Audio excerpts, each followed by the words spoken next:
Hello everyone. आज की इस वीडियो में हम बात करेंगे पीसीसी के बारे में, जो कि आपको अपने एक्सप्रेस एंट्री प्रोफाइल के लिए चाहिए होती है। पुलिस क्लियरेंस सर्टिफिकेट क्यों चाहिए और कब चाहिए? ये सिर्फ रिक्वायर्ड होता है कि अगर आप 18 साल की उम्र से ज़्यादा के हो और आपकी फैमिली में सभी मेंबर्स 18 ईयर्स और ओल्डर हैं। अगर आपके घर में कोई बच्चा है जिसकी एज 18 ईयर्स से कम है तो उसके लिए पीसीसी नहीं चाहिए। तो अभी बात करते हैं कि आपको पीसीसी जो है वो आप आपके आईटी आने से पहले अगर आप प्रोएक्टिवली अरेंज करना चाहते हैं, yes you can do that in most of the cases. कुछ कंट्रीज हैं जहाँ पे ये रिक्वायरमेंट होती है कि आप आईआरसीसी कनाडा की तरफ से एक डॉक्यूमेंट उन्हें दें कि आपको पीसीसी क्यों चाहिए। तो उन कंट्रीज में आप बिफोर आईटीए नहीं कर सकते, लेकिन मोस्ट ऑफ द केसेस आप आईटीए से पहले अपनी पीसीसी अरेंज कर सकते हैं। तो अभी बात करते हैं कि आपको पीसीसी हर उस कंट्री से चाहिए जहां पे आप टूरिज्म पर्पसेस के लिए भी गए हैं, या मान लीजिए 10 दिन के लिए, या 3 महीने या 4 महीने भी रहे हैं। नहीं, राइट नाउ इन 2020 ऐसी कोई पॉलिसी नहीं है आईआरसीसी की कि अगर आप 2 या 4 महीने के लिए किसी कंट्री में रुके हैं तो आपको वहां की पीसीसी चाहिए। ये पॉलिसी कुछ साल पहले होती थी और आईआरसीसी टाइम टू टाइम अपनी ये पॉलिसी चेंज करता रहता है। But in year 2020 you don't need a PCC अगर आप 6 महीने से कम टाइम एक कंट्री में इन अ सिंगल विजिट रुके हैं तो। और इसमें 2 और कंडीशंस हैं कि अगर आप पिछले 10 साल में किसी कंट्री में 6 महीने से ज़्यादा रुके हैं, only then you need a PCC. अगर पिछले 11 या 12 साल में आप 6 महीने से ज़्यादा रुके थे, you don't need a PCC.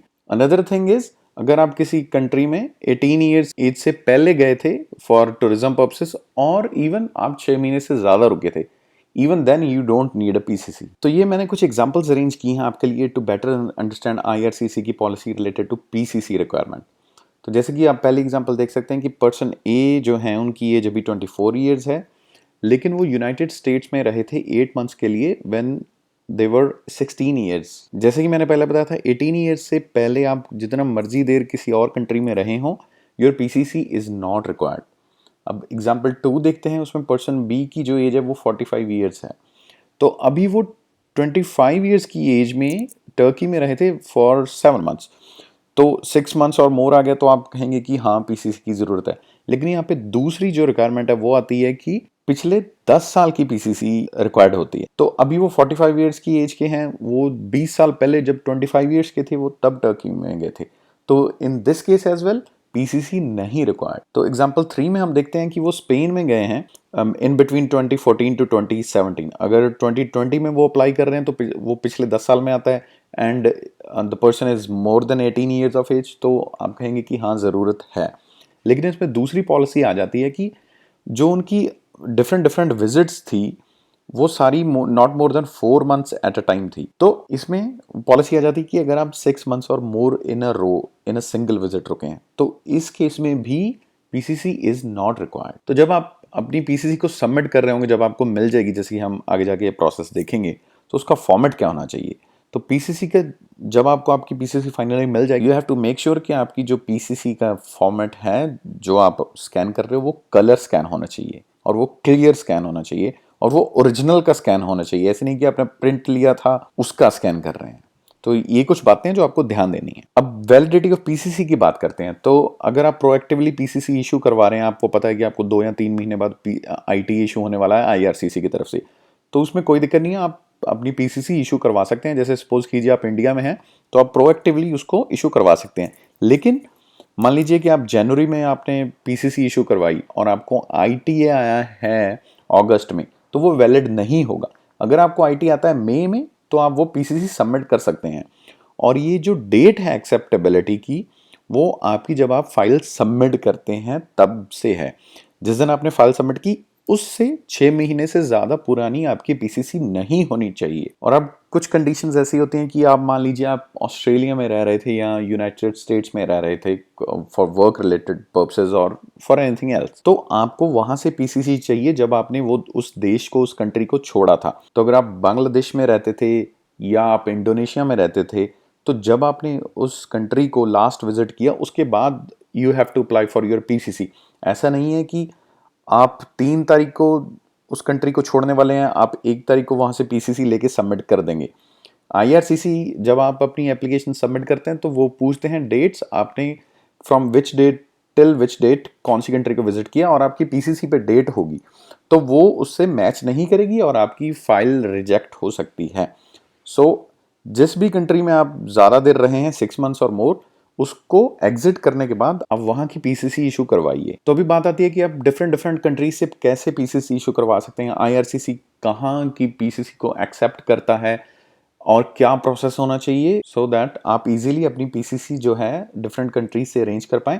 तो इसके लिए मैंने लिंक डिस्क्रिप्शन में दिया हुआ है, या आप canada.ca में पीसीसी के बारे में सर्च करके लिंक पे पहुंच सकते हैं। तो ये वो लिंक है जो मैंने डिस्क्रिप्शन में दिया हुआ है। जैसे कि अभी हम सेलेक्ट करेंगे कंट्री के आपको कहाँ से पीसीसी चाहिए अपनी, इसमें इंडिया सेलेक्ट करते हैं। ये पूछ रहा है कि हम सिटीजन हैं, हम यस करेंगे। Do you currently live in India, अगर हम इसे नो करते हैं, मान लीजिए आप ऑस्ट्रेलिया में रह रहे हैं, तो ये आपको बताते हैं कि आप इंडियन एम्बेसी और कॉन्सुलेट से या बीएलएस इंटरनेशनल से आप अरेंज कर सकते हैं।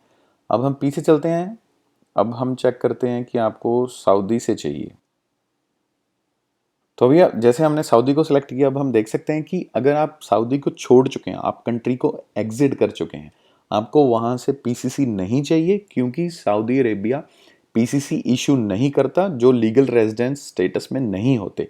तो जैसे कि आप देख सकते हैं यहाँ पे मेंशन किया हुआ है कि आप ये कमेंट मेंशन करके अपनी फाइल में अपलोड कर सकते हैं कि I cannot provide a police certificate for the time spent in Saudi Arabia, क्योंकि वहां पे लीगल रेजिडेंट को ही पीसीसी इशू होती है। तो अभी बात करते हैं कि अगर आप इंडियन सिटीजन हैं या अभी आप राइट नाउ इंडिया में हैं, तो आप कैसे अपनी पीसीसी इशू करवा सकते हैं। तो बेसिकली 3 ऑप्शंस हैं। फर्स्ट वन इज आप पासपोर्ट ऑफिस में जाके इशू करवा सकते हैं। Second is in some states आपको पुलिस स्टेशन में जाना पड़ता है, या सम स्टेट्स लाइक पंजाब आप एसएसपी ऑफिस में जाके अपनी पीसीसी ऑब्टेन कर सकते हैं। लेकिन इसमें सबसे ज़्यादा फायदेमंद जो है वो पासपोर्ट सेवा केंद्र जाके है, क्योंकि आपको इंडिया लेवल की पीसीसी इशू हो जाएगी।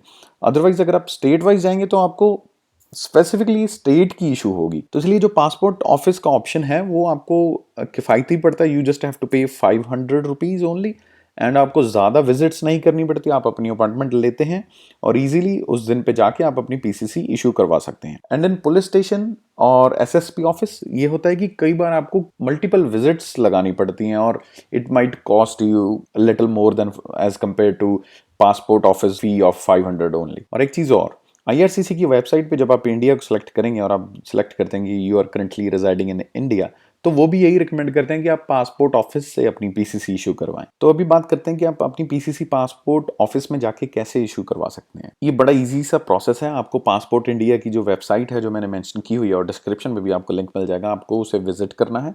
वहाँ पे आपको ईजिली अपना एक अकाउंट क्रिएट करना है, लॉगिन आईडी, और उसमें आपको अपनी सारी डिटेल्स मेंशन करनी है। उसके बाद आपने अपॉइंटमेंट स्टेटस चेक करना है, सो दैट यू सी के जहाँ पे आप पीसीसी अपनी इशू करवाना चाहते हैं जिस पासपोर्ट ऑफिस में, वहाँ पे अपॉइंटमेंट्स का क्या सिनेरियो चल रहा है।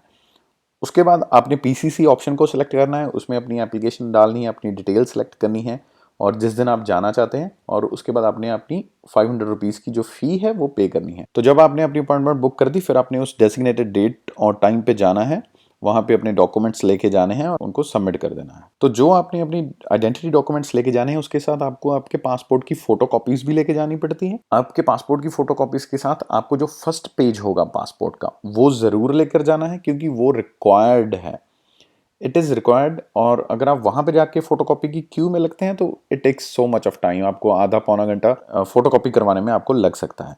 तो इट इज़ रिकमेंडेड कि आप फर्स्ट पेज जो है वो ज़रूर फोटोकॉपी करके लेके जाएं। तो अभी ये क्वेरी भी आती है कि आप कौन से पासपोर्ट सेवा केंद्र को विजिट करें। तो एडली पासपोर्ट ऑफिस रिकमेंड्स कि आपका पासपोर्ट जहां से इशू हुआ है आप वहीं पे जाएं। अगर आपका पासपोर्ट दिल्ली में हुआ है तो आप दिल्ली में जाएं, अगर आपका पासपोर्ट चंडीगढ़ में इशू हुआ था तो आप चंडीगढ़ में जाइए। अभी नेक्स्ट क्वेश्चन जो आता है कि अगर आप किसी और सिटी में रह रहे हैं, अभी मान लीजिए आपका पासपोर्ट जो है वो जयपुर का है लेकिन आप बेंगलुरु में रह रहे हैं, तो क्या आप अपनी पीसीसी जो है वो बेंगलुरु से इशू करवा सकते हैं या आपको स्पेशली ट्रैवल करके जयपुर जाना पड़ेगा। तो अगर आपका जो परमानेंट एड्रेस है वो अभी भी जयपुर का है तो आपको वहाँ पे जाने की ज़रूरत नहीं है, आप बेंगलुरु में विजिट कर सकते हैं।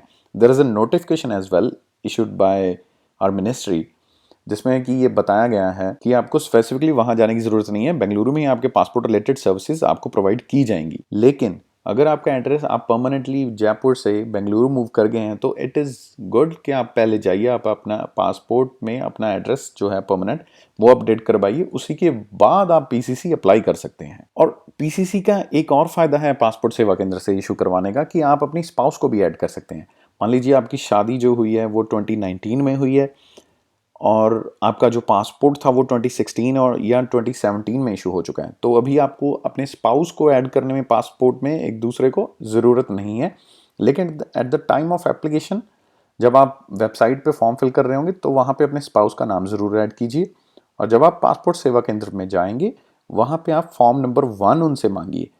फॉर्म नंबर 1 क्या होता है कि उसमें आप अपने स्पाउस को ऐड कर सकते हैं। तो आप फॉर्म नंबर 1 को वहाँ पे सबमिट करके आपकी जो फाइनल पीसीसी आएगी उसमें आप rather than having the name of your father आपको अपने स्पाउस का नाम उसमें एडेड मिल जाएगा, जो कि इमिग्रेशन में आपकी हेल्प करेगा। सो नेक्स्ट क्वेश्चन ये है कि आपको पीसीसी उसी दिन देन मिल जाएगी या आपको पीसीसी के लिए वेट करना पड़ेगा। तो ऐसा होता है कि एक थंब रूल फॉलो किया जाता है कि अगर आपका पासपोर्ट पिछले 1 साल में इशू है तो आपको पीसीसी देन मिल जाएगी, आपको वेट नहीं करनी पड़ेगी। लेकिन अगर आपका पासपोर्ट पिछले 1 साल से ज़्यादा पुराना है तो जो सिस्टम है पासपोर्ट ऑफिस का वो ट्रिगर करता है पुलिस इंक्वायरी, वो मैंडेटरी बोलता है। तो उसके लिए एक पुलिस इंक्वायरी जो है वो इनिशिएट हो जाएगी और आपके परमानेंट एड्रेस पे जो पासपोर्ट में दिया हो वहां पे पुलिस इंक्वायरी होगी। नेक्स्ट क्वेश्चन इज, अगर आप स्टडी करते थे या जॉब रिलेटेड, मान लीजिए आप दिल्ली का आपका परमानेंट रेजिडेंट है लेकिन जॉब की वजह से आप कानपुर रहते थे, मुंबई में रहते थे, तो नो, अगर आप पुलिस स्टेशन या एसएसपी ऑफिस से पीसीसी नहीं ले रहे, आप पासपोर्ट सेवा केंद्र से ले रहे हैं, तो वो ऑल ऑफ इंडिया का जो रीजन है वो कवर करता है। So you're good to go. You don't need to go to every state or city to get your PCC. Now the last question is, sometimes it is asked कि आप क्या declare करें as a purpose of your PCC. तो आप उसको Canada as country, अगर आप Canada की इमिग्रेशन के लिए अप्लाई कर रहे हैं, and then you select immigration purpose other than citizenship. तो this is the right option to select in your PCC from passport सेवा केंद्र। तो इसी के साथ हमारी ये वीडियो समाप्त होती है। अगर आपके पास कोई कमेंट या क्वेरी है आप हमें कमेंट कर सकते हैं। We will try to answer it as soon as possible.